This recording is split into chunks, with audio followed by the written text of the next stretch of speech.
আমি এই নোটবুকটা নিজের হাতে বানিয়েছি। এটা হচ্ছে ওয়ার্ল্ড মিনিয়েস্ট নোটবুক।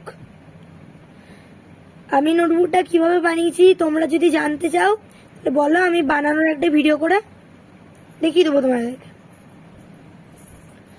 এই নোটবুকটাতে ওই 42টা পাতা আছে। সাইজ এখানে পিছনে লিখে রেখেছি, দেখো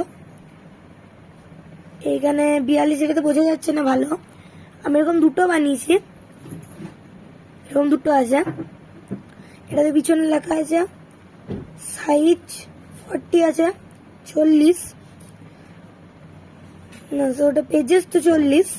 সাইজ হচ্ছে 3.1, ওই তো 2.3 সাইজ নোটবুকটার। এটা অনেকটাই ছোট। তোমরা যদি দেখতে চাও যে আমি এটা কি করে বানিয়েছি তাহলে তোমরা বলো, আমি বানিয়ে রেখে দেবো।